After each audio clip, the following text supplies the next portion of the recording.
Hello and welcome to Adit humanity classes. आज हम class 12th के चैप्टर 8 रीजनल एस्पिरेशन करने जा रहे हैं और इस चैप्टर में हम देखेंगे कि रीजनल एस्पिरेशन किस तरह से इंडिया में इस रीजनल एस्पिरेशन की वजह से क्या क्या प्रॉब्लम आया था, क्या ये डेमोक्रेसी के लिए सही था या गलत था, और ये सब चीज़ हम देखने जा रहे हैं। और किस तरह से रीजनल एस्पिरेशन में Punjab, north east, south India में क्या क्या प्रॉब्लम हमें फेस करना पड़ा था। सो ये सारी चीज़ हम देखेंगे इस चैप्टर में। लेकिन अगर आपने मेरे चैनल को सब्सक्राइब नहीं किया तो सब्सक्राइब कर लें, लाइक और शेयर करें, and also press the bell icon so that you get the notification whenever any new videos are uploaded. So now let us begin the chapter. Name the state in which the article 370 related to. तो ये Jammu and Kashmir है, जिस state में पहले article 372 लगाया गया था। और इस आर्टिकल की वजह से जम्मू एंड कश्मीर जो था फुल फ्लेज स्टेट नहीं था, लेकिन हम अब इसे हटा चुके हैं। और हटाने के बाद अब अब Jammu and Kashmir has become a full fledge states of India. ठीक है। सो नेक्स्ट क्वेश्चन है कि name the state where Akali Dal begin as a party, that is Punjab. So ये लर्न करना है। एक नंबर का क्वेश्चन है, mention the name of the state formed on the basis of language. So Punjab बनाया था, Andhra Pradesh, most of the state in India were made based upon the language only. So any state you can mention two feature of movement for regional aspirations. Regional aspiration मतलब होता है कि जो हमने पढ़ा था ऊपर, कि किस तरह से कुछ एरियाज में, कुछ रीजन में लोगों का अपना स्पेशल एस्पिरेशंस है, चाहे कुछ डिमांड करते हैं या अलग होने की कोशिश करते हैं। तो क्या फीचर है रीजनल एस्पिरेशंस का? यहाँ पे क्या है कि the movement frequently involve armed assertion, यानी कि जो लोग इस तरह का मूवमेंट करते हैं अपने एरिया, अपने रीजन को डेवलप करने के लिए या अपने रीजन को अलग करने के लिए इंडिया से, वो हमें जनरली आर्म्ड असर्शन मतलब होता है हथियार लेकर लड़ना शुरू करते हैं गवर्नमेंट के खिलाफ। By the people their repression, और फिर गवर्नमेंट उनको उनको दबाने की कोशिश करते हैं government, and A collapse of political and electoral process. और धीरे धीरे उस स्टेट में जहाँ पे रीजनल एस्पिरेशन होता है, वहाँ पे हम देखते हैं कि पॉलिटिकल और इलेक्टोरल प्रोसेस जो है वो धीरे धीरे ख़त्म होने लगता है। इलेक्शन नहीं होता है, वहाँ पर आर्मी डिप्लॉय कर दिया जाता है। ठीक है। So most of these struggles were long drone. दूसरा फीचर है कि ऐसा नहीं कि एक दो दिन में ख़त्म हो जाता है, एक महीने में, बल्कि बहुत सालों तक चलता है ये। और बाद में there is talks and negotiation between central government and those area where there is regional aspirations, and this lead to, and then finally accord और एग्रीमेंट साइन होता है बिटवीन सेंट्रल गवर्नमेंट एंड, और इस तरह से उनको जो एस्पिरेशंस होता है उसको हम एडजस्ट करने की कोशिश करते हैं। ठीक है। सो ये था हमारा दूसरा जो फीचर था, कि पहला फीचर ये था कि wherever there is regional aspirations, लोग हथियार लेके गवर्नमेंट के खिलाफ लड़ने लगते हैं, एंड फाइनली गवर्नमेंट को सप्रेस करता है। प्लस तीसरा, जिसमें पॉलिटिकल और इलेक्टोरल प्रोसेस उस एरिया और रीजन में ख़त्म हो जाता है। और दूसरा क्या था, मैंने बताया था कि बाद में ये कोई लॉन्ग ड्रॉन स्ट्रगल है जो कि बहुत सालों तक चलता है, एंड फाइनली सेंट्रल गवर्नमेंट और उन लोगों के बीच में जो रीजनल एस्पिरेशन की बात करते हैं, उनके बीच में एग्रीमेंट साइन होता है, and this agreement finally lead to settlement of the problem. Third, the accords were reached after a process of dialogue that aim to settle contentious issues within the constitutional framework. और ये जो problem settle होता है उसको वो बातचीत करके होता है, negotiation, dialogue between the central government और those who are demanding separate state और दो wherever there is regional aspiration. तो और इस तरह से जो भी उनके बीच गवर्नमेंट और उन ग्रुप के बीच में प्रॉब्लम होता है, उस प्रॉब्लम को हम बातचीत करके और कॉन्स्टिट्यूशनल फ्रेमवर्क के अंदर रह के हम बात करते हैं, गवर्नमेंट बात करता है और फाइनली उनको एकोमोडेट करता है। ठीक है। So next I have fifth question, what are the Indian approach to the diversity and how it was different from the one adopted in many European countries. So हमने, आपको पता है कि इंडिया एक डाइवर्स कंट्री है, यहाँ पे बहुत तरह के डाइवर्सिटी है। डाइवर्सिटी जो है अनेकता on the basis of language है, रिलीजन है, कल्चर है। तो इस डाइवर्सिटी को इंडियन गवर्नमेंट ने किस तरह से हैंडल किया है, और क्या हमारा जो तरीका है डाइवर्सिटी को हैंडल करने का, वो क्या यूरोपियन कंट्री से अलग है, और है तो किस तरह से अलग है, ये क्वेश्चन है। In India constitution and the process of national building where we have repeatedly come across basic approach of to the diversity. हमने फर्स्ट चैप्टर में देखा है किस तरह से इंडिया में इतना डाइवर्सिटी के बावजूद भी हमारे गवर्नमेंट का क्या अप्रोच था उस डाइवर्सिटी को एडजस्ट करने के लिए। So Indian nation shall not, तो हमने क्या आई मीन डाइवर्सिटी के बारे में क्या बोला इंडियन कॉन्स्टिट्यूशन में या nation India, Indian nation shall not deny the right of different regions और linguistic group to retain their own culture. तो हम जितने भी डाइवर्सिटी हैं, चाहे तो on the basis of region है, रिलीजन है, लिंग्विस्टिक ग्रुप है, उनको हमने कभी ये कोशिश नहीं किया कि सप्रेस करने की कोशिश नहीं करी कि वो लोग अपना कल्चर, रिलीजन या लैंग्वेज को गिव अप करें और they adopt the language of majority in India. We have allowed them to follow their own religion, we have allowed them to follow their own language and culture, and in this way we have accommodated the diversity within India. ठीक है, दूसरा क्या हमने approach adopt किया, we decided to live a united social life. हम देखें यहाँ पे हमने ये डिसाइड किया कि हम एक साथ रहेंगे without losing the distinctiveness of numerous culture that constituted it. So India में बहुत सारे कल्चर है, बहुत सारी डाइवर्सिटी है, और इन सारे डाइवर्सिटी के साथ हम रहेंगे और इस तरह से we will try to live united. ठीक है, India nationally sought to balance the principle of unity and diversity. हमने इस डाइवर्सिटी को और यूनिटी, अगर हम यूनिटी लाने की कोशिश करते हैं ज़्यादा तो डाइवर्सिटी ख़त्म होना शुरू हो जाएगा। अगर हम ज़्यादा डाइवर्सिटी को अडॉप्ट करते हैं तो then it will be threat to the unity. So हमने इन दोनों प्रिंसिपल को बैलेंस करके चलने की कोशिश करी है। India as a nation would not mean to negation of regions. हमने अलग अलग रीजन कल्चर को हमने नेगलेक्ट नहीं किया है, हमने उनको रिफ्यूज नहीं किया मानने के लिए कि हम इस चीज़ को नहीं मानते और इंडिया एक है। In this sense the Indian approach was very different from the one adopted. अब मान लो बहुत सारे यूरोपियन कंट्री में क्या है कि अगर रीजनल डाइवर्सिटी है, diversity on the basis of language है, रिलीजन है, तो उन लोग ये मानते हैं कि ये कंट्री के लिए खतरा हो सकता है, कंट्री डिवाइड हो सकता है छोटे छोटे पार्टों में। लेकिन हमने हम इस चीज़ को इस तरह से नहीं देखते हैं।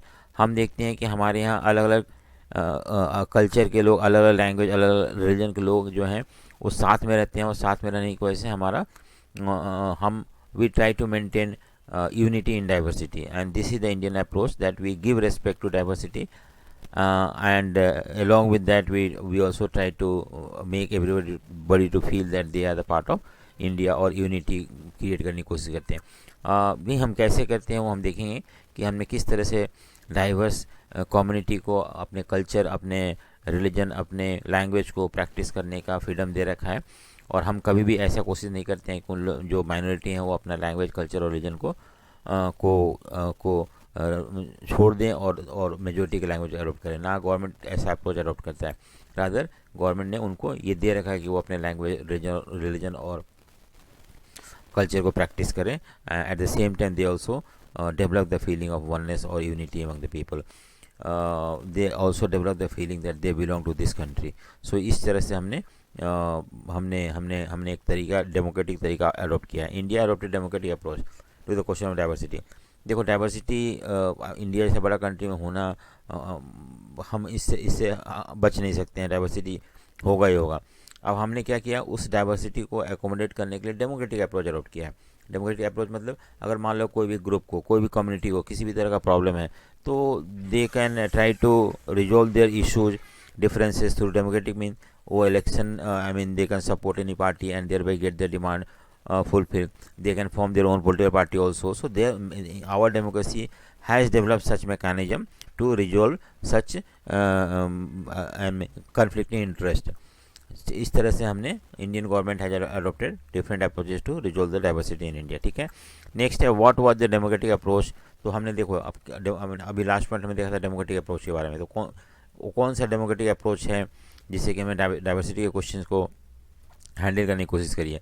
How it lead to problem और टेंशन। तो क्या ये अप्रोच में कुछ प्रॉब्लम आया, अगर प्रॉब्लम आया, टेंशन है, तो क्या टेंशन आया ये हम देख रहे हैं। Sometime the concern for national unity may override of the regional needs and aspirations. कभी कभी ऐसा होता है इंडिया जैसे बड़ा कंट्री में कि हम चाहते हैं कि नेशनल यूनिटी बना रहे, और इस नेशनल यूनिटी को अचीव करने के लिए हम कभी कभी रीजनल नीड्स और एस्पिरेशंस को नेग्लेक्ट करते हैं या उसको हम ओवर शैडो करते हैं, और इस तरह से जो रीजनल एस्पिरेशन जो है वो हमारे सामने आता है कि हमारे नीड्स को, हमारे एस्पिरेशंस को सेंट्रल गवर्नमेंट ध्यान नहीं दे रहा है। लेकिन हमें ये भी याद रखना है कि हमें इंडिया को यूनाइटेड रखना है at any cost, and for that reason sometime we may ignore the regional expression also in the name of the unity of the country. India at other time the concern for region alone may blind us to the larger need of the nation. तो कभी कभी क्या होता है कि अगर मान लो हम अपने एरिया के बारे में सोचते हैं, अपने रीजन के बारे में सोचते हैं, और इस तरह से India as a country, as a nation, उनका नीड को हम इग्नोर करते हैं। ये भी अच्छी बात नहीं है कि सबसे पहले इंडिया आता है, देन आवर रीजन और कास्ट और कल्चर आता है। So India is first and we need to give respect to that thinking, then only we can live together peacefully. तो what is the democratic approach to the question of diversity? देखो, democracy allow the political expression of regional aspirations and not look upon them as a anti national. देखो क्या होता है कि democracy में हर आदमी को अपना अपना जो प्रॉब्लम है उसको सामने लाने का पूरा राइट है। और इस तरह से डेमोक्रेसी में अगर किसी भी रीजन में कोई ऐसा नीड है, ऐसा एस्पिरेशन है जो पूरा नहीं हो रहा है, तो they can come up with their aspiration and they can protest, they can raise their voices. और इस तरह से ऐसे डिमांड जो कुछ ग्रुप या कम्युनिटी या रीजन रखता है उसको हम एंटी नेशनल नहीं मानते हैं। ठीक है, सो this is the most important approach of Indian democracy की हम इस तरह का डिमांड है जहाँ पे रीजनल एस्पिरेशंस का डिमांड, उसको हम एंटी नेशनल नहीं मानते हैं, बल्कि हम समझते हैं कि कुछ गवर्नमेंट से या कुछ because of circumstances government, central government might not have given that much importance to their demand, maybe because of national unity, maybe because of nation comes first in India। और इसकी वजह से हो सकता है कि रीजनल कुछ रीजन में people might be thinking in that they have been ignored और नेग्लेक्टेड, लेकिन इसको हम एंटी नेशनल नहीं मानते हैं। And we try to come to some conclusion after talks and negotiation with these regional groups who are demanding something or other, or sometime even they may demand separate country also. So democratic politics allow parties and groups to address the people on the basis of their regional identity, aspirations and specific regional problem। तो हम समझते हैं कि हर area में कुछ ना कुछ problem है, हर रीजन में कुछ ना प्रॉब्लम है, और पार्टी जो हैं, ग्रुप्स हैं, वो उस प्रॉब्लम को एड्रेस करते हैं। एंड देन हम and as a central government और एज ए कंट्री भी try to identify such aspirations or such regional problems and try to resolve them, and thereby keep the people try to resolve the problem of the people and thereby make them to be part of India on their own, not by using force। In the course of democratic politics regional aspiration get strengthen. आमतौर पर ऐसा माना जाता है कि democratic politics में जो है हर रीजन के एस्पिरेशंस को मजबूती मिलती है, और वो लोग अपना जो भी प्रॉब्लम है उसको सामने लेके आते हैं, and then government come to know about this problem.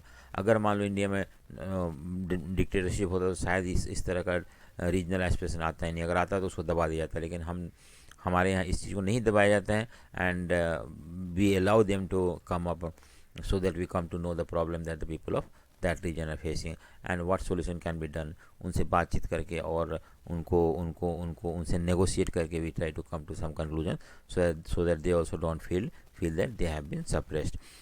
Democratic politics also mean that the regional issues are and problem will receive adequate attention and accommodation in policy making process।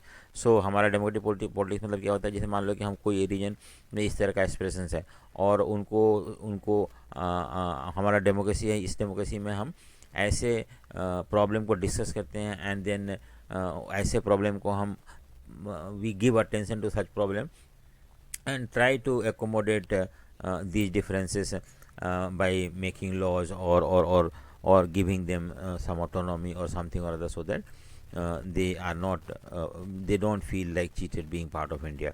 so that is called democratic approach है to the question of diversity, कि we have accepted diversity as a part of Indian culture and Indian religion, Indian and we give importance to them instead of suppressing them। हम मानते हैं कि हमारा strength है, and so this is the approach of Indian government. What were the areas of tension that develop in Indian politics about independence. हमने क्या क्या problem हमारे सामने आया है इंडिपेंडेंस के बाद।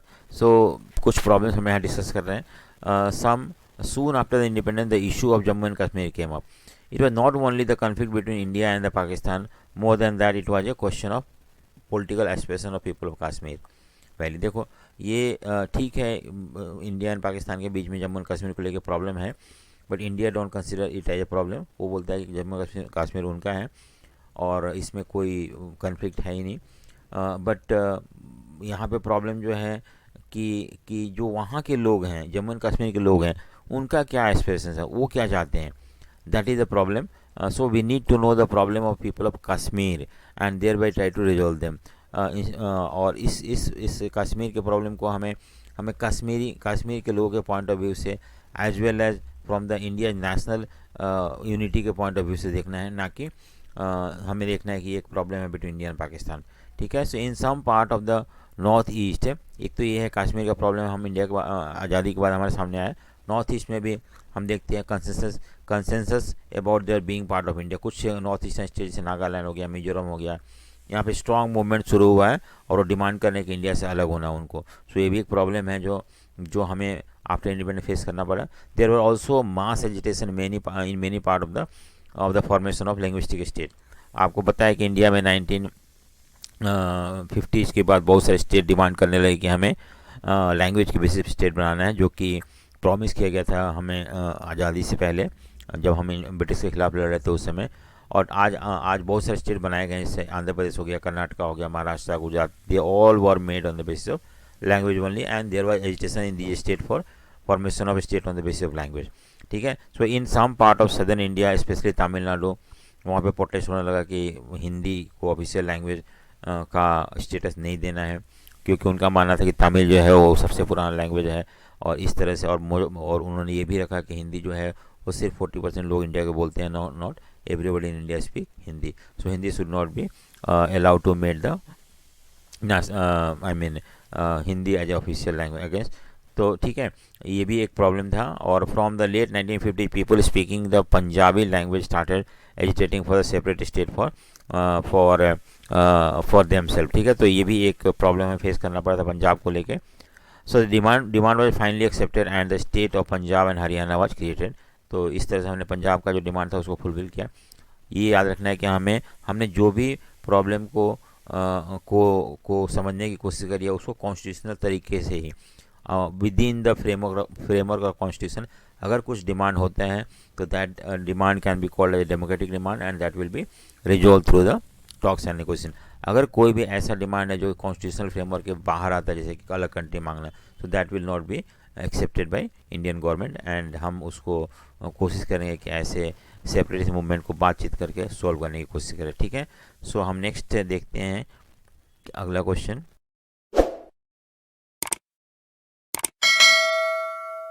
कश्मीर का क्या इशू है उसके बारे में हम देख रहे हैं यहाँ पे। The Kashmir issue is not just a dispute between India and Pakistan, the issue has external internal dimension. ठीक है। सो ठीक है, ये तो एक तो इंडिया और पाकिस्तान का बीच का प्रॉब्लम है ही, हमें वो तो देखते ही हैं, लेकिन इसके साथ साथ हम देखते हैं कि इसका इंटरनल और एक्सटर्नल डायमेंशन भी है। It involve the issue of Kashmiri. तो यहाँ पे इंटरनल में हमें क्या होता है कि इसमें कश्मीर के लोगों का प्रॉब्लम जो है, उनके जो इशू है वो शामिल है। आइडेंटिटी, कश्मीरी आइडेंटिटी, कश्मीर के लोगों का जो पहचान है उसके बारे में, जिसको हम कश्मीरियत बोलते हैं। ठीक है। हम क्या बोलते हैं, what do we call it, कश्मीरियत।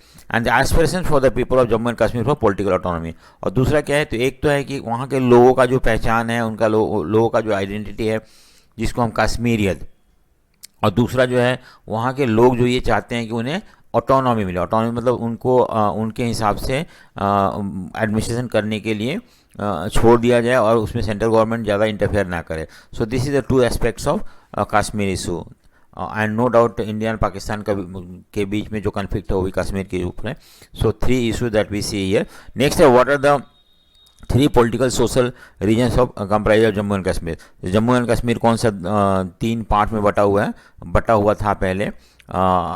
एक तो जम्मू है, ठीक है, पहला, दूसरा कश्मीर है और तीसरा जो है लद्दाख है। ठीक है। नाउ अभी वहाँ पे ये यूनियन टेरिटरी बना दिए गए हैं, लद्दाख और जम्मू एंड कश्मीर, ठीक है। सो इस तरह से दो पार्ट में बट गया। अब नेक्स्ट है who led the popular movement in Jammu and Kashmir, Sheikh Abdullah, so remember the name Sheikh Abdullah. उसके बाद how was the article 370 related to Jammu and Kashmir. Article आपको पता है, पहले आर्टिकल 370 स्पेशल आर्टिकल बनाया गया था जम्मू एंड कश्मीर के लिए। तो इस कश्मीर और इस आर्टिकल के under Kashmir was given a special status by article 370 in the constitution. So क्या स्पेशल स्टेटस था हम देखेंगे उसके बारे में, बट इस आर्टिकल के बेसिस पे कश्मीर को अलग स्टेटस मिला हुआ था। Every regional movement does not lead to separatism. देखो हर रीजनल मूवमेंट, जैसे मान लो कि पंजाब में रीजनल मूवमेंट है या मेघालय में है या मणिपुर में है, तो ये सारे मूवमेंट ऐसा नहीं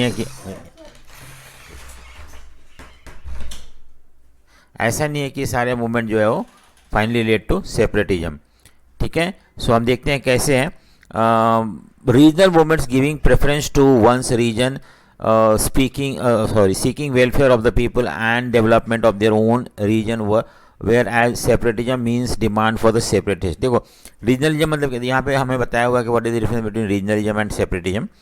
regionalism may lead to separatism, but ऐसा नहीं है कि all the regional movement that lead to separatism.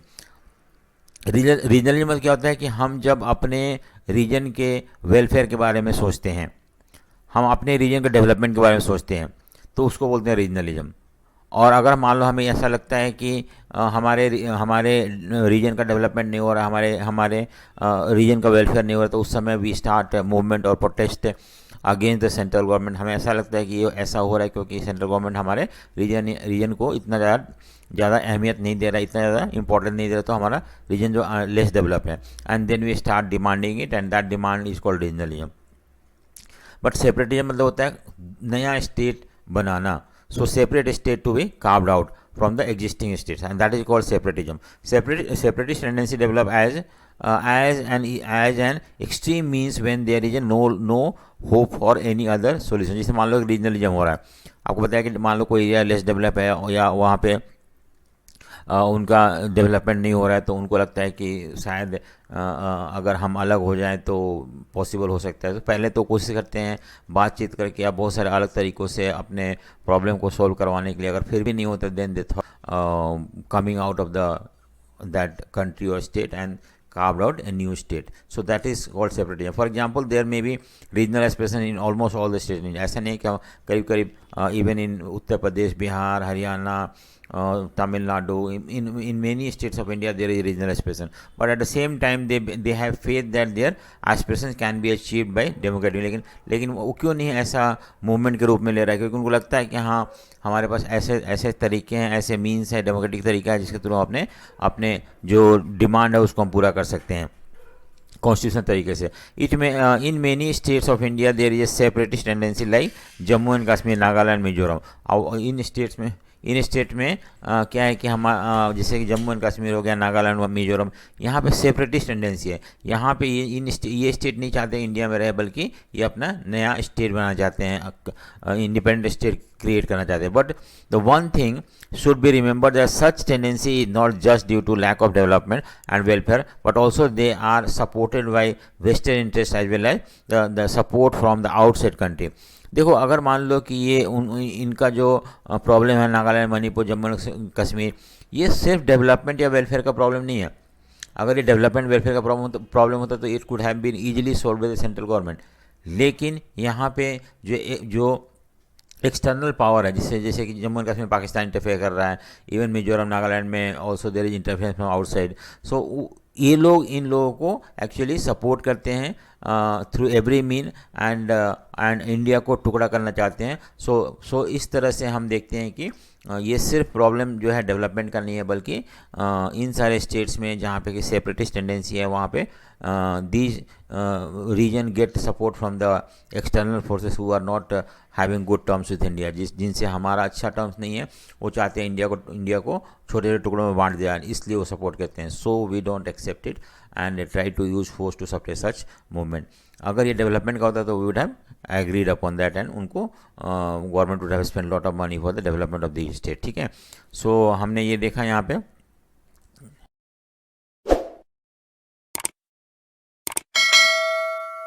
कुछ जैसे कि हम न्यू ईयर रेजोल्यूशन लेते हैं कि हम ये करने करने जा रहे हैं, अब ये करेंगे वो करेंगे, उसी तरह से आनंद साहब एक रिलीजियस प्लेस था सिखों का, वहाँ पे उन्होंने कुछ रेजोल्यूशन लिया था कि उन्हें क्या करना है फ्यूचर में। सो एंड और वो रेजोल्यूशन इतना कंट्रोवर्शियल क्यों था, क्यों इतना ज़्यादा इसके बारे में बातचीत करी गई थी।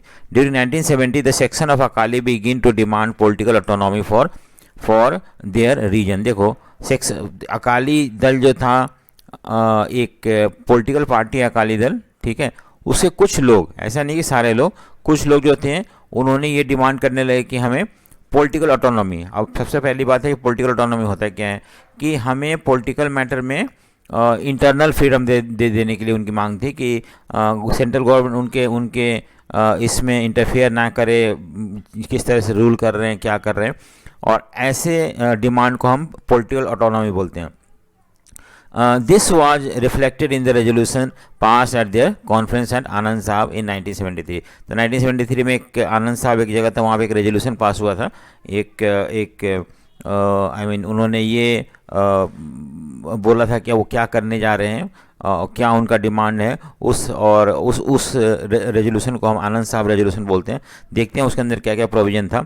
सो आनंद साहब रेजोल्यूशन और पहला पॉइंट इसके अंदर था, इट डिमांडेड रीजनल ऑटोनॉमी, जो अभी बताया ना कि उस एरिया पंजाब एरिया में उनको इंटरनल फ्रीडम मिल जाए, जिससे कि वो अपने अपने अपने तरीके से अपने एडमिनिस्ट्रेशन को मैनेज करें, अपने तरीके से अपना I mean they rule their own people, और those who are speaking Punjabi they should be ruled by them in their own way, and wanted to redefine center state. दूसरा पॉइंट बहुत इंपॉर्टेंट है कि रीडिफाइन सेंटर स्टेट रिलेशनशिप। मतलब क्या होता है कि जो लोग जो ये अकाली दल के कुछ मेंबर थे, उनका ऐसा लग रहा था कि इंडिया में जो पावर डिवाइड किया गया बिटवीन सेंटर एंड स्टेट, या फेडरल सिस्टम जो है जिसमें डिवीजन ऑफ पावर है, वो ज़्यादा पावर सेंटर को देता है और स्टेट को कम दिया जाता है, और इस तरह से स्टेट गवर्नमेंट जो है उन्हें डिपेंड होना पड़ता है सेंट्रल गवर्नमेंट के ऊपर इन वेरियस रेस्पेक्ट, और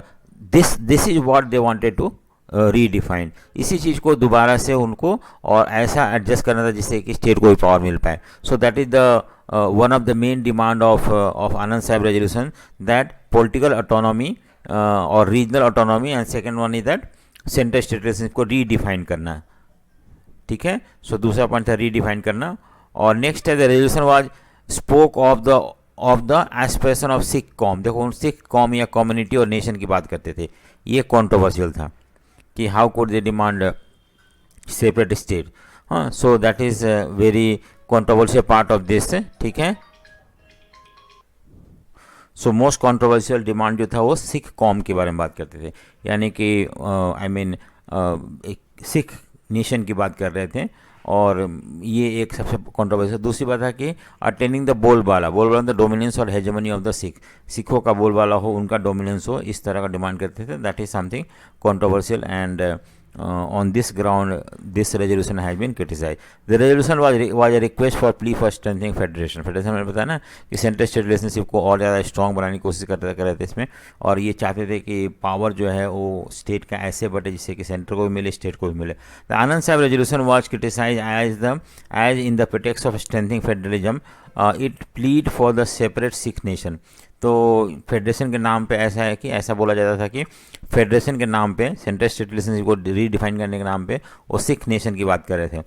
more over resolution also had a limited appeal among the Sikh masses, लेकिन इसका ज़्यादातर सपोर्ट सिख लोगों से नहीं मिला, और इसलिए रेजोल्यूशन उतना ज़्यादा इम्पोर्टेंट नहीं रहा। अगर सारे सिखों का सपोर्ट होता तो शायद ये इफेक्टिव हो सकता था। What were the main provision of Punjab accord और Rajiv Gandhi accord.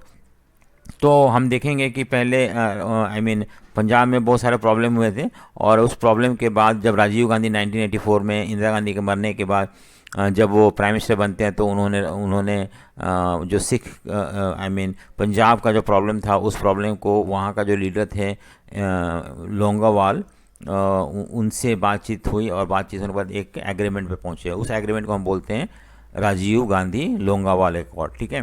So after coming to power following the election 1984, क्या हुआ, the new prime minister Rajiv Gandhi initiated dialogue with the moderate Akali leaders. तो ये जो लोंगोवाल थे ना, ये मॉडरेट थे, एक्सट्रीमिस्ट जो चाहते थे सेपरेट कंट्री की डिमांड कर रहे थे, लेकिन इनका जो था ये मॉडरेट की डिमांड कर रहे थे। सो ये मॉडरेट अकाली लीडर थे।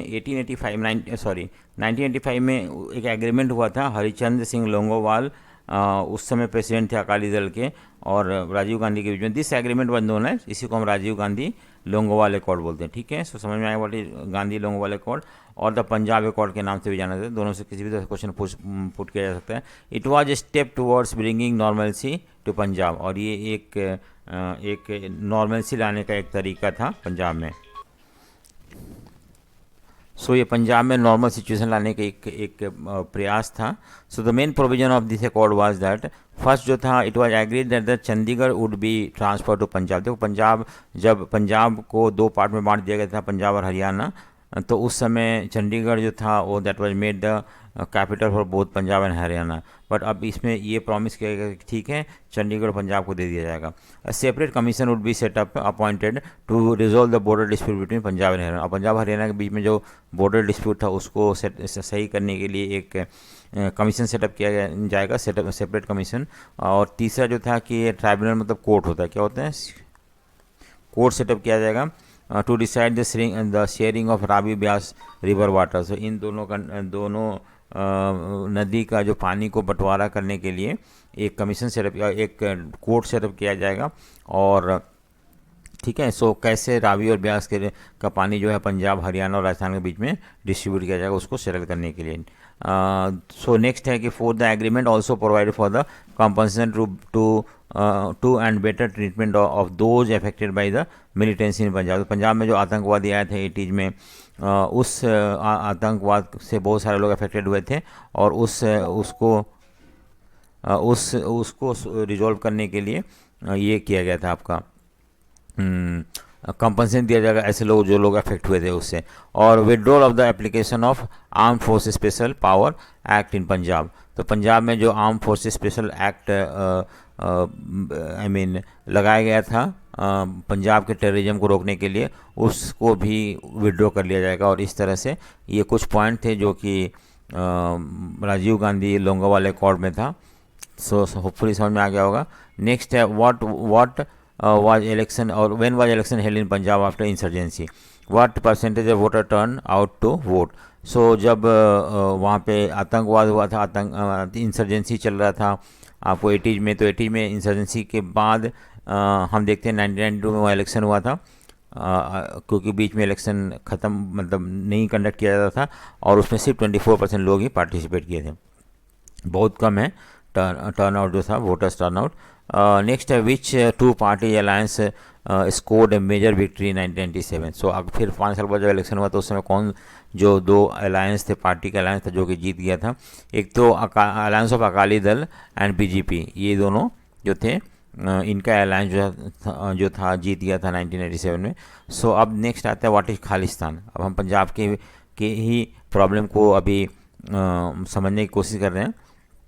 खालिस्तान क्या था? इन 1980 ये section of religious leader raise the question of autonomous Sikh identity. So कुछ जो वहाँ के लोग थे उन लोग डिमांड कर रहे थे ऑटोनोमस सिख आइडेंटिटी के बारे में बात कर रहे थे। ऑटोनोमस सिख आइडेंटिटी मतलब कि उनको अलग ये चाहिए था।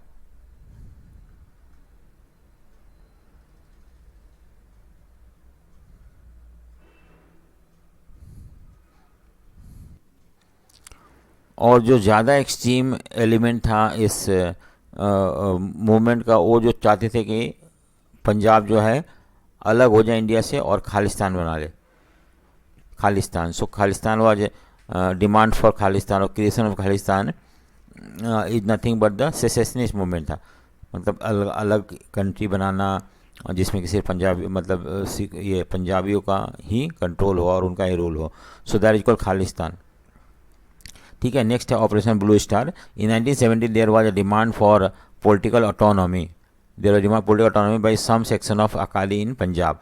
तो हम देखते हैं कि 70s में कुछ अकाली दल में कुछ लोग थे, कुछ ग्रुप थे, कुछ सेक्शन थे, वो डिमांड कर रहे थे कि पॉलिटिकल ऑटोनॉमी मतलब होता है इंटरनल फ्रीडम, कि यानी कि सेंट्रल गवर्नमेंट ज़्यादा इंटरफेयर ना करे। In 1980 the leadership of the movement pass from moderate Akali to the extremist element. अब धीरे धीरे अगले डिकेड में हम देखते हैं कि जो अकाली का लीडरशिप था वो एक्सट्रीमिस्ट के हाथ, पहले मॉडरेट के हाथ में था, तो वो लोग डिमांड तो कर रहे थे लेकिन उनका एक नॉर्मल डिमांड था पॉलिटिकल ऑटोनॉमी की, और जो सेंट्रल स्टेट रिलेशनशिप को रीडिफाइन करना चाहते थे, जिससे कि स्टेट को भी ज़्यादा पावर मिल पाए।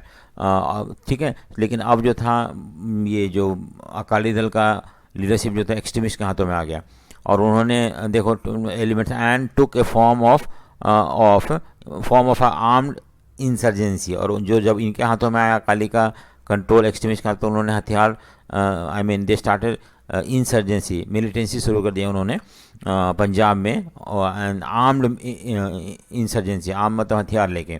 These militants made their headquarter inside the Sikh holy shrine the Golden Temple in Amritsar and turn into an armed fortress. और उन्होंने क्या किया कि इन्होंने सोचा कि गोल्डन टेम्पल है उसमें अपना बेस बना लेते हैं, वहीं हथियार वगैरह वहीं रखेंगे, और वहीं से फिर they will continue fighting against the Indian government golden temple के अंदर। तो और उसको आर्म फोर्ट्रेस बना लिए, और उस श्राइन को, एक होली श्राइन को they turn into A arm fortress. ठीक है, अब क्या हुआ, इन जून 1984 the government of India carried out operation blue star. जो इंडियन गवर्नमेंट को ये पता चला कि ऐसा है कि उन्होंने अमृतसर गोल्डन टेम्पल को एक आर्म्ड फोर्ट्रेस बना लिया और वहीं से उन लोग ऑपरेट कर रहे हैं।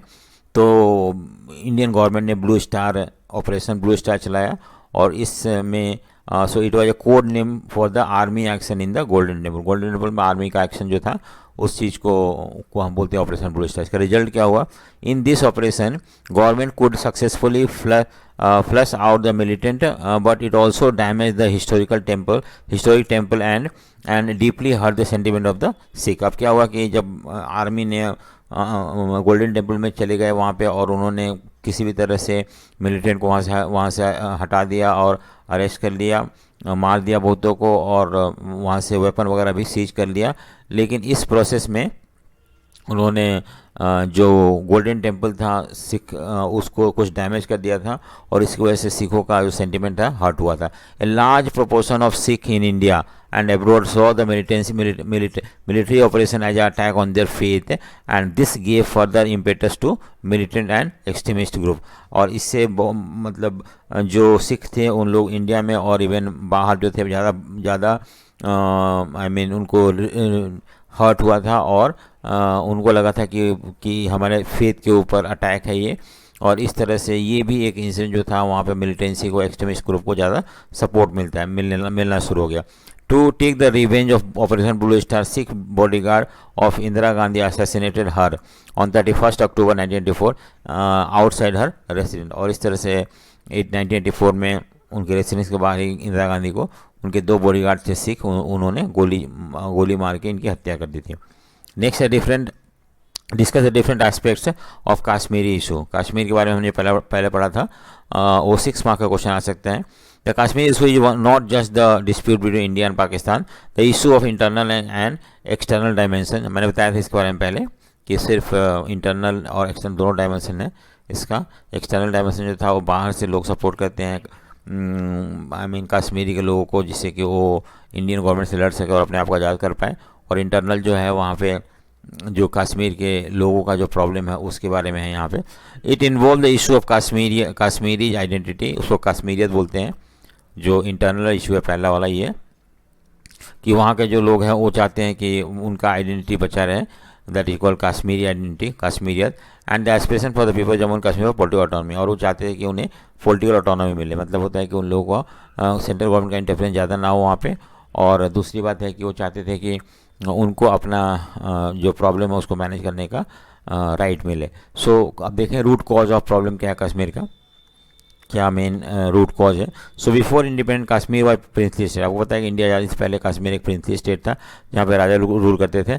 After independence Jammu and Kashmir decided to remain independent. In October 1947, Pakistan sent tribal infiltration from its side. India agreed to send help only when Jammu and Kashmir signed the instrument of accession with Indian government, but India agreed to maintain autonomy of Jammu and Kashmir. देखो जब 1947 में India Pakistan आज़ाद हो गया था तो फिर कश्मीर के राजा ने डिसाइड किया कि कश्मीर एक इंडिपेंडेंट कंट्री बन के रहेगा, लेकिन 1947 पाकिस्तान ने ट्राइबल इन्फिल्ट्रेशन, बहुत सारे ट्राइबलों को अलॉन्ग विथ पाकिस्तानी सोल्जर्स को भेजा गया जम्मू एंड कश्मीर में उसको कैप्चर करने के लिए। उस समय जो वहाँ के राजा थे हरी सिंह, उन्होंने इंडियन काउंटर पार्ट से, दैट इज़ जवाहरलाल नेहरू से मदद मांगी। उन्होंने बोला कि ठीक है मदद तो हम करेंगे, लेकिन तुम्हें इंस्ट्रूमेंट ऑफ एसेसन साइन करना पड़ेगा। Once this instrument of accession was sign, Jammu and Kashmir become part of India. लेकिन हमने ये एग्री किया कि चलो कोई बात नहीं, हम आपको पॉलिटिकल ऑटोनॉमी देंगे, ठीक है, और तुम अपने हिसाब से रूल करना। तो इस तरह का कंडीशन पे Jammu and Kashmir become the part of India. External और इंटरनल मैंने बताया अभी थोड़ी देर पहले कि Jammu and Kashmir always remained A controversial. External problem क्या था, Pakistan always claim Jammu Kashmir Valley should be part of the Pakistan. 1947 invitation, one part of Kashmir came under Pakistani control, which they called Azad Pakistan और आज़ाद कश्मीर बोलते हैं। तो 1948 में उन्होंने जो 47 में अटैक किया था 48 में, उस समय उन्होंने कश्मीर के कुछ पार्ट को कैप्चर कर लिया था और वो अपने में मिला लिया था, और उसको हम आज आज़ाद कश्मीर के नाम से जानते हैं। बट इंडिया क्लेम दैट कि ये डिस्प्यूटेड एरिया है और हमें ये मिलना चाहिए इस तरह से, ठीक है, और उसके ऊपर भी लेके प्रॉब्लम है इंडिया पाकिस्तान के बीच में। इंटरनली क्या है कि there is dispute among the states of Kashmir within the Indian union under article 370-71। This special status has provoked to opposition. अब जैसे कि कश्मीर जो है become the part of India, but उनको स्पेशल स्टेटस मिला हुआ है, और इसकी वजह से दो थ्योरी वहाँ पे है, अपोजिट रिएक्शन है। There is a section of people outside Jammu and Kashmir that believe that special status of Jammu and Kashmir, states of Jammu and Kashmir under article 31 should, इसको ख़त्म कर देना चाहिए और उसको कम्प्लीटली इंडिया में लाना चाहिए। और कुछ लोग बोलते हैं कि उन्हें ये स्टेटस मिला हुआ है, इसके बावजूद भी सेंट्रल गवर्नमेंट इंटरफेयर करता है उनके मैटर में, उनके पॉलिटिकल ऑटोनॉमी में। तो इस तरह से कश्मीर के लोग इसको बोलते हैं कि आर्टिकल का जो हमें बेनिफिट मिलना चाहिए वो नहीं मिल रहा है। और कुछ लोग बोलते हैं क्यों कश्मीर को एक्स्ट्रा स्टेटस मिलना चाहिए और कश्मीर में ये स्टेटस हटा के कश्मीर को इमर्ज कर देना चाहिए। मोदी गवर्नमेंट ने ऑलरेडी कर चुके हैं और कश्मीर अब जो है पूरी तरह से इंडिया के अंडर में, ठीक है। सो नेक्स्ट है another section, mostly Kashmiri believe that the autonomy conference under article 370 is not enough. तो उनको जो ऑटोनॉमी मिला हुआ है ना, जो उनको ऑटोनॉमी या छूट मिला हुआ सफिशिएंट नहीं, और ज़्यादा मिलना चाहिए। सो ये कन्फ्लिक्ट है। दूसरा है politics since 1948।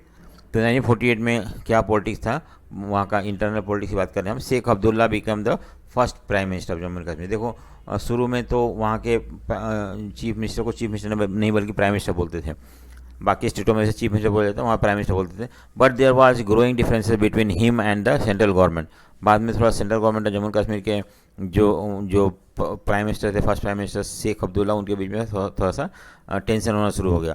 He was dismissed, और इस कारण से सेंट्रल गवर्नमेंट ने जो शेख अब्दुल्ला को डिसमिस कर देते हैं इन 1953। And period from 1953 and 1974 the Congress party exercised a lot of influence on the politics of the state।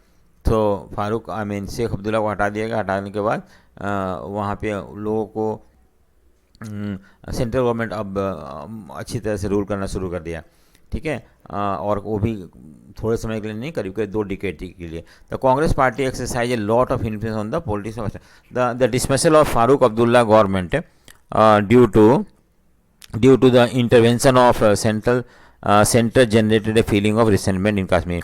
और कश्मीरी के लोगों को लगा कि सेंट्रल गवर्नमेंट अननेसेसरी इंटरफेयर करके उनके लीडर जो हैं शेख अब्दुल्ला को हटा दिया गया, और इससे कश्मीर के लोगों में कुछ असंतुष्टि या डिसकंटेंटमेंट स्प्रेड होने लगा, ठीक है। नेक्स्ट है इंसर्जेंसी एंड आफ्टर। तो क्या हुआ इंसर्जेंसी और उसके बाद, सो ये हम देखेंगे अभी थोड़ी देर में कि किस तरह से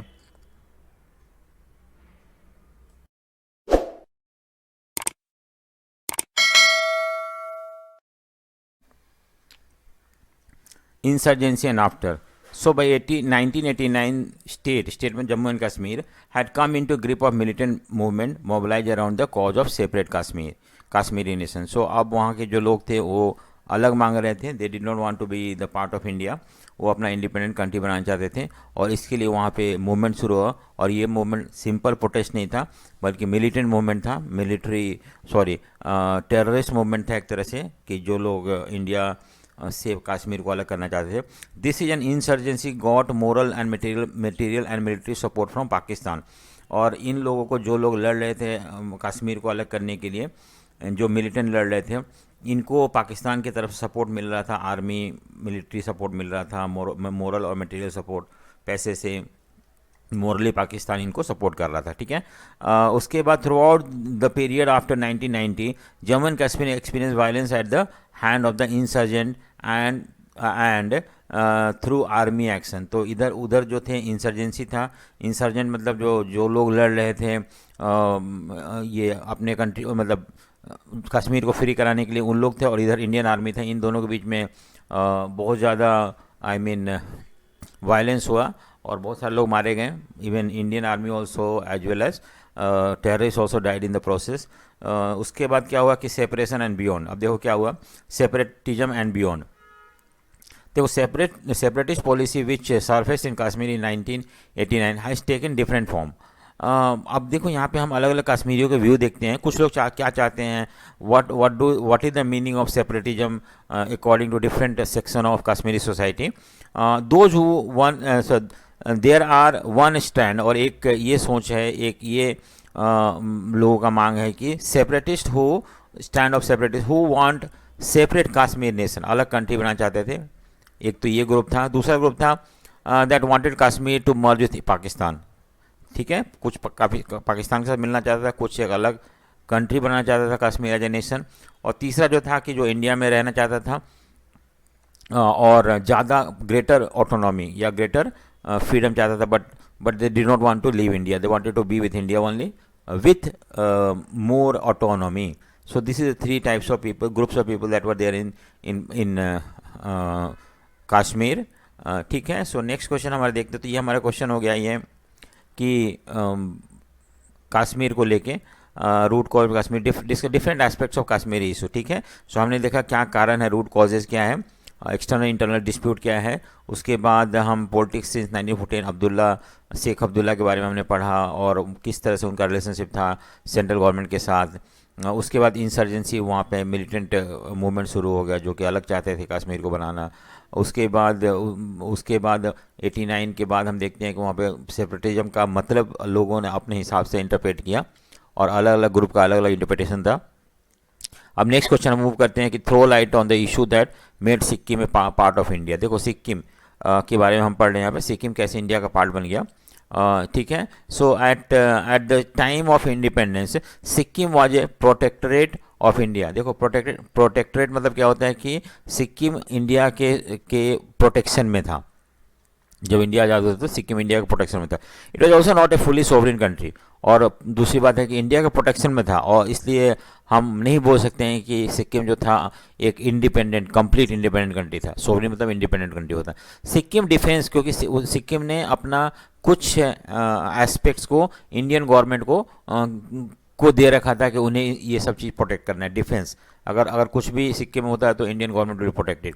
फॉरेन रिलेशन, अगर मान लो सिक्किम को कोई भी रिलेशनशिप रखना है दूसरे देशों के साथ तो इंडिया के थ्रू होगा, वह looked after by the India. While the power of internal administration was with the Chogyal Sikkim. ठीक है। So administration was with the Chogyal Sikkim monarch. ठीक है। छोगयाल जो था वो वहाँ का मोनार्क था, उसके अंडर में इंटरनल जो था इंटरनल एडमिनिस्ट्रेशन छोगयाल के पास था। This was also democratic, there was also democratic expression of people of Sikkim.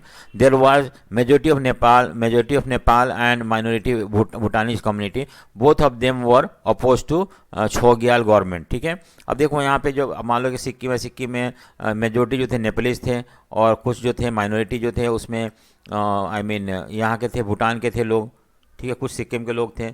सो लोग जो थे वो चाहते थे कि वहाँ पे डेमोक्रेसी आए और इस तरह से ठीक है। So Bhutia community both of them were oppose to Chogyal government and they sought support and got support from the government of India. तो जो लोग नहीं चाहते थे कि वहाँ पे जो मोनार्की हो या वहाँ पे जो मोनार्क का रूल हो, ऐसे लोगों ने ऐसे लोग जो चाहते हैं वहाँ पे डेमोक्रेटिक गवर्नमेंट हो, उन्होंने इंडियन गवर्नमेंट से मदद मांगा। सो majority of people in Sikkim they took the help of Indian government to remove monarchy and establish democratic government. The first democratic election और इंडियन गवर्नमेंट ने एग्री हो गया। The first democratic election to Sikkim assembly 1974 में हुआ था, ठीक है, was swept by Sikkim Congress which stood for greater integration with India। और जो कांग्रेस सिक्किम में कांग्रेस पार्टी था, जो कि सिक्किम का कांग्रेस बोलते हैं उसको, सिक्किम कांग्रेस, ठीक है, वो पार्टी ने भी इलेक्शन लड़ा था। उस इलेक्शन में ज़्यादा सीट सिक्किम कांग्रेस को मिला था। और सिक्किम कांग्रेस ने पहले ही लोगों को अपने मैनिफेस्टो में बोल रखा था कि अगर हम जीतेंगे तो सिक्किम को इंडिया के साथ मर्ज कर देंगे, और वो पार्टी जीत भी गया। The assembly first sought the status of associate state, पहले उसे एक एसोसिएट मतलब इंडिया का एक एसोसिएट स्टेट है उसका दर्जा मिला। एंड फाइनली इन अप्रैल 1975 जो स्टेट असेंबली था उसने एक रेजोल्यूशन पास किया, और इस तरह से फुल्ली इंडिया में मर्ज हो जाते हैं। So there was referendum which supported the above resolution, India accepted the request immediately and Sikkim become the part of India. तो क्या हुआ कि तो जो रेजोल्यूशन पास किया गया स्टेट असेंबली के द्वारा, उस रेजोल्यूशन को लोगों से पूछा गया, लोगों ने भी सपोर्ट किया कि इंडिया में ज्वाइन होना चाहिए। एंड फाइनली इंडियन गवर्नमेंट ने सिक्किम को अपने में मिला लेते, इस तरह Sikkim become the part of India, ठीक है। नेक्स्ट हम आते हैं, describe any 4 lesson drawn relating to integration during the last 6 decade after independence। तो आज़ादी के बाद 4 लेसन जो है जो हम इंटीग्रेशन के बारे में last 6 decade of after independence. So any 4 lessons drawn, कौन कौन से 4 लेसन्स थे जो कि हम ड्रॉ करते हैं integration during the last 6 decade में। देखते हैं पहला जो है, first the most elementary lesson is that regional aspirations are very much a part of the democratic policy. देखो सबसे पहला लेसन जो हमने सीखा इस चैप्टर से, या हमारा जो 60 ईयर्स का एक्सपीरियंस जो था इंडिया को इंटैक्ट रखने में, इंडिया को यूनाइट रखने में, यूनिटी मेंटेन रखने में, कि रीजनल एस्पिरेशन इस तरह का डिमांड अलग अलग इतने बड़े कंट्री में ये very much part of democratic policy. और डेमोक्रेसी नहीं होता, डेमोक्रेसी है तो लोगों को बोलने का राइट है, तभी तो लोग कोई चीज़ को प्रोटेस्ट कर सकते हैं, अपना एस्पिरेशन को सामने रख सकते हैं। अगर डेमोक्रेसी नहीं होता तो मतलब ही नहीं होता, ऐसे लोगों को सप्रेस कर दिया जाता। सो डेमोक्रेटिक पॉलिटिक्स का सबसे important, one of the important most important part जो होता है regional aspiration. Expression of regional issues is not an abnormal phenomena, democracy में ये गलत नहीं माना जाता। It can be seen in many countries like Britain, Sri Lanka, और large and diverse democracy like India must deal with regional aspirations on a regular basis. तो हमें ऐसा एस्पिरेशन, रीजनल एस्पिरेशन हमेशा कम अप आते रहेगा, and we need to deal with such. ये नहीं कि हमने जो प्रॉब्लम है, जो रीजनल एस्पिरेशन हमें सोल्व कर दिया, अब फ्यूचर में नहीं आएगा, नहीं, ऐसे रीजनल एस्पिरेशन आते रहेंगे, and government has to tackle such regional aspiration. और इसके थ्रू ही हम अपने नेशन बिल्डिंग कर सकते हैं, अपने कंट्री को यूनाइट और इंटैक्ट रख सकते हैं, ठीक है। सो पहला पॉइंट हो गया। दूसरा पॉइंट है, सेकेंड लेसन जो है is that the best way to respond to the regional aspiration is through democratic negotiation rather than through suppression। देखो इसमें और दूसरा चीज़ है कि हमें अगर रीजनल एस्पिरेशन को, प्रॉब्लम को सोल्व करना है तो हमें बातचीत करना पड़ेगा, नेगोशिएशन करना पड़ेगा। यही बेस्ट तरीका है रीजनल एस्पिरेशन सोल्व करने का, ना कि मिलिट्री यूज करना और सप्रेस करना। The example of Mizoram show how political settlement can resolve the problem of separatist effectively. देखो हमने मिजोरम में भी यही किया था, वहाँ के लीडरों से बातचीत करके किसी भी तरह से उनका जो प्रॉब्लम था उसको समझा और समझ के then finally agreement was sign, and Mizoram आज एक पीसफुल स्टेट है। There is no such separatist movement in Mizoram. Third जो है कि third lesson is about the significance of power sharing. It is not sufficient to have a formal democratic structure, beside that a group and parties from the region need to be given share in the power at the state level, as well as the region must have the share in deciding the destiny of the nation. Then only state can develop into true nation। देखो हमने एक और lesson क्या सीखा कि हमें power को distribute करना पड़ेगा। पावर शेयरिंग बहुत ज़रूरी है। पावर शेयरिंग से ही हर group can feel that they have been included in the government. हर ग्रुप ये फील कर पाएगा कि they are the part of the system. So power sharing is must. अगर पावर शेयर करते हैं सेंटर से, स्टेट से और फर्दर लेवल पे, so this will certainly unite the people, it will not lead to destruction of the country. So we need to share power, and sharing of power is the only way through keep the nation surviving. Fourth है कि fourth lesson जो है is that regional imbalances in economic development contribute to the feeling of regional discrimination. If regional imbalances are reduced, then certainly the issues of the regional aspiration, तो issue हाँ certainly, तो ये reduce करेगा इस तरह का रीजनल एस्पिरेशन को। तो हम नेक्स्ट पॉइंट क्या देख रहे हैं कि हमें इकोनॉमिक डेवलपमेंट एक सबसे इम्पॉर्टेंट कारण है, जिस जो एरिया इकोनॉमिकली डेवलप नहीं होता वहाँ पे इस तरह का एस्पिरेशन होता ही होता है। तो हमें government need to take care of development of each and every part of the country, at least in this way we can reduce the incident of regional aspiration. और फाइनली क्या है, our constitution makers had this fear while making the constitution, so they adopted federal system, which flexible constitution. Moreover, most of the states have equal power. There are special provision for the state like Jammu and Kashmir, the state in the northeast, the sink in Jammu and Kashmir, ठीक है। So special power north east. The sixth schedule of the constitution allow different tribes complete autonomy of preserving their practice and customary right। देखो तो इसमें हमने क्या किया कि हमने ये देखा कि हमने फेडरल सिस्टम अडॉप्ट किया है, एक फ्लेक्सिबल कॉन्स्टिट्यूशन है, और इस तरह से हम ऐसे बहुत सारे Jammu and Kashmir north east के स्टेट्स को स्पेशल प्रोविज़न दे रखा है कि वो अपने कल्चर, अपने आइडेंटिटी, अपने लैंग्वेज को प्रोटेक्ट कर सकते हैं, and there will be no much interference by the central government और द मेजॉरिटी पीपल। उसी तरह से ट्राइबल लोग को भी ऑटोनॉमी दिया गया है कि they can preserve their own cultural practices, customary duties and all.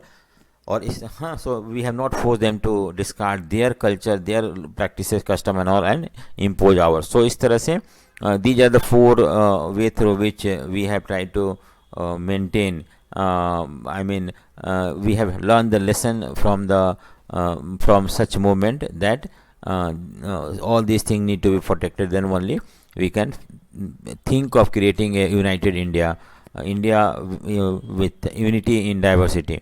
So next question हम मूव करते हैं। नेक्स्ट क्वेश्चन है हमारा, हाउ गोवा लिबरेटेड, गोवा कैसे आज़ाद होता है, गोवा कैसे आज़ाद होता है। सो देखिए हम, सो हाउ गोवा लिबरेटेड, किस तरह से गोवा फ्री हुआ था। So after 1947 Portuguese refuse to withdraw from the territories of Goa. तो पहले से गोवा पोर्तुगीज के अंडर में था और ब्रिटिश तो छोड़ चले गए, लेकिन और ब्रिटिश का एरिया जो था, जो ब्रिटिश के अंडर में था, वो तो लिबरेट हो गया, फ्री हो गया, लेकिन पोर्तुगीज गोवा को छोड़ जाने को तैयार नहीं थे। गोवा, ड्यू एंड दमन, ये एरिया जो था अभी भी पोर्तुगीज के अंडर में था, ठीक है। और तीसरा जो है दमन है। So which were under the colonial rule since 16th century. तो पोर्तुगीज अंडर में 16th सेंचुरी से ये एरिया फ्रेंच के पास था, ठीक है। नेक्स्ट है कि during their long rule the Portuguese पास था, Portuguese suppress the people of Goa, denied them civil rights and carried out force religious conversion. तो देखो क्या क्या प्रॉब्लम था वहाँ पे लोगों को। एक तो रिलीजियस कन्वर्सन था, ठीक है, पहला पॉइंट। दूसरा पॉइंट था कि सिविल लिबर्टी नहीं था लोगों को, और इतना ही नहीं बल्कि उनको ठीक है। सो एक तो था कि गोवा के लोगों को सप्रेस किया जाता था, ठीक है, suppression of people of Goa specially Indians, and then civil rights were taken away, that they cannot go to, like अगर झगड़ा होता है तो such cases go to property का मामला हो गया, डाइवोर्स हो गया, all these cases go to the civil court. तो सिविल राइट था, लोगों को नहीं मिलता था। So after independence the Indian government try to persuade the Portuguese government to withdraw. बाद में इंडियन गवर्नमेंट ने बोला कि तुम लोग जाओ यहाँ से, पोर्तुगीज को क्योंकि ये ठीक है, उनको जाने को बोला गया। There was also a strong popular movement within Goa for the freedom. तो गोवा के अंदर भी जो लोग चाहते थे कि पोर्तुगीज से फ्री हो जाए, दे वर strengthened by socialist satyagraha from Maharashtra. Finally in December 1961, Government of India sent the army which liberated these territories. After barely 2 days of action, Gowa, due to Daman become union territory, और इस तरह से गोवा जो है एक union territory बन गया उस समय। आज स्टेट है फुल प्ले। तो हमने देखा गोवा में पहले पोर्तुगीज रूल था, बाद में वहाँ के लोग चाहते थे कि वो इंडिया में ज्वाइन हो जाए। उसके सोशलिस्ट ने वहाँ पे सोशलिस्ट जो थे गोवा में, उन्होंने बहुत सारे सत्याग्रह शुरू किया महाराष्ट्र और गोवा से, गोवा से और इस तरह से हम देखते हैं कि दिसंबर 1961 में इंडियन आर्मी मूव करता है गोवा में, क्योंकि वहाँ के लोग चाहते थे कि गोवा इंडिपेंडेंट हो जाए पोर्तुगीज के कंट्रोल से और इंडिया में मर्ज हो जाए।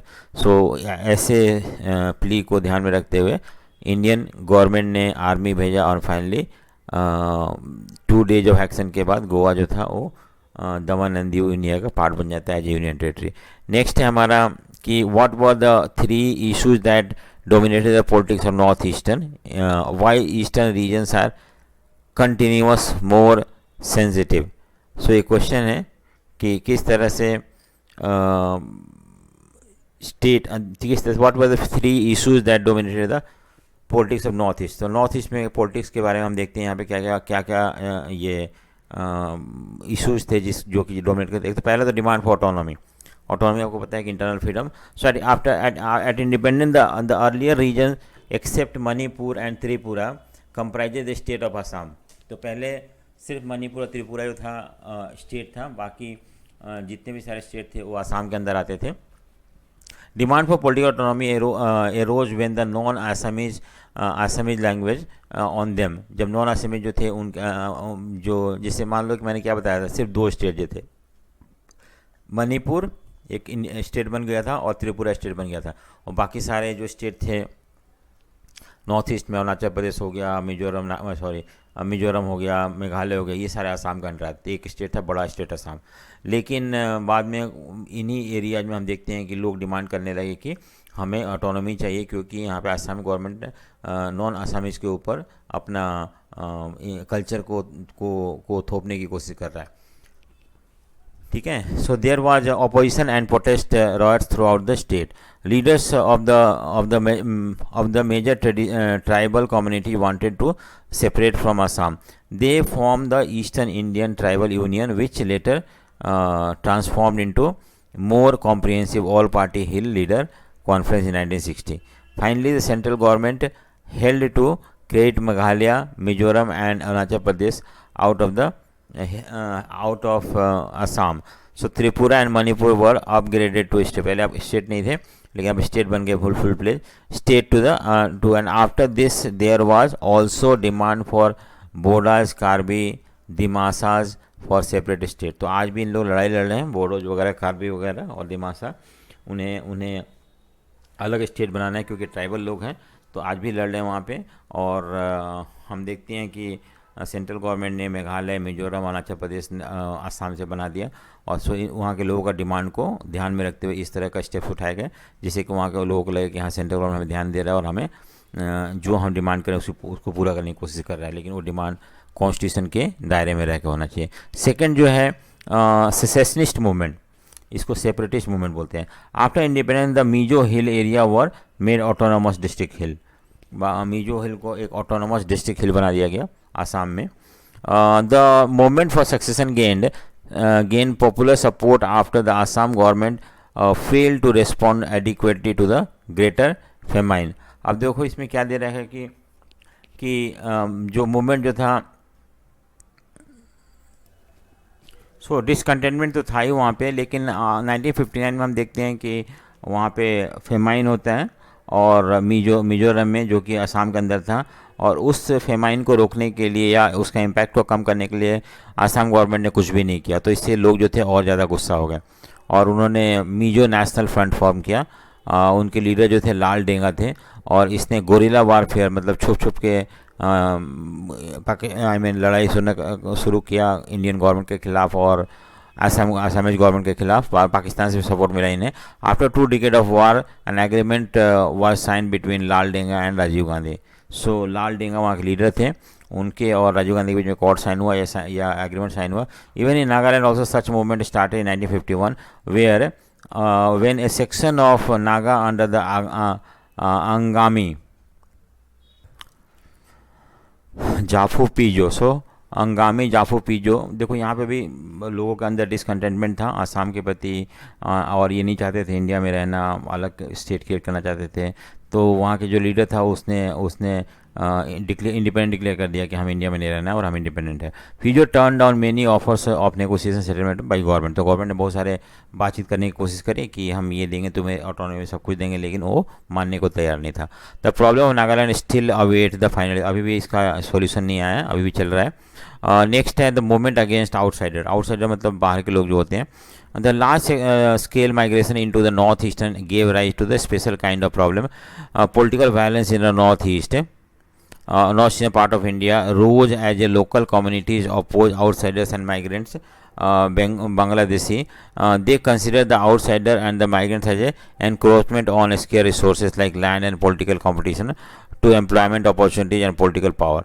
This issue has taken political and sometime violent forms in the many states of north India. देखो यहाँ पे क्या रहा कि आउटसाइड मतलब जो लोग वहाँ चले गए बाहर से आसाम में आए, नॉर्थ ईस्ट में आए, जैसे कि बांग्लादेशी जो थे, आपको पता है कि 1971 में वार हुआ था ईस्ट पाकिस्तान वेस्ट पाकिस्तान में, तो उस समय बहुत सारे बांग्लादेश 8.4 मिलियन बांग्लादेशी भाग के इंडिया में आ गए थे। तो वो सारे नॉर्थ ईस्टर्न स्टेट में स्प्रेड हो गए थे, और इनके आने की वजह से उनका जो रिसोर्सेज था वो कम होने लगा था। रिसोर्सेज पे अब रिसोर्सेज जो कम होने की वजह से उन लोग ज़्यादा रिसोर्सेज या कंपटीशन का फ़ायदा उठा लेते थे ज़्यादा, तो इससे अनएम्प्लॉयमेंट बढ़ना शुरू हो गया, स्पेशली असमीज और पीपल ऑफ नॉर्थ ईस्ट की वजह से। और ये इशू धीरे धीरे पॉलिटिकल फॉर्म लेना शुरू कर दिया, वायलेंट फॉर्म लेना शुरू कर दिया। ठीक है, सो इस तरह से हमारा देखते हैं कि थर्ड मूवमेंट अगेंस्ट आउटसाइडर था, जो बाहर से लोग वहाँ के। Write a short note on the Dravida movement. देखो द्रविड़ा मूवमेंट क्या था, Dravidian movement led to the formation of Dravidar Kazhagam under the leadership of Tamil social reformer E.V. Ramasamy Periyar. ठीक है, E.V. रामास्वामी पेरियर जो लीडर थे द्रविडियन मूवमेंट का, उन्होंने द्रविडियन खजागम इस्टेब्लिश करना चाहते थे। The organisation strongly oppose the Brahmin dominance and formed regional pride against the political economic and cultural dominance of north. देखो इनका ये मानना था कि नॉर्थ जो है वो अपने आप को पॉलिटिकली कल्चरली और इकोनॉमिकली डोमिनेंट समझ रहे हैं, और इससे जो वहाँ का उनका जो कल्चरल डोमिनेंस को सप्रेस किया जा रहा है। ठीक है, शुरू में ये मूवमेंट जो था द्रविडियन मूवमेंट जो था ये पूरा साउथ इंडिया अलग करने की बात कर रहा था, लेकिन बाद में बाकी स्टेटों से सपोर्ट नहीं मिला, तो फिर ये कन्फाइंड टू तमिलनाडु ही रह गया। After the split of DK Dravidian Kazhagam, the Dravida issue was taken up by DMK। So जब द्रविडियन मुनानेत्र खजगन ये DMK ने इस इशू को उठाया, और विद 3 डिकेड तक वो चलता रहा, 30 सालों तक। उसके बाद restoration of original name of, क्या इनका डिमांड था कि जो वहाँ पे रेलवे स्टेशन है मद्रास रेलवे स्टेशन, उसको चेंज करके कालाकुंडी रेलवे स्टेशन का नाम दिया जाए।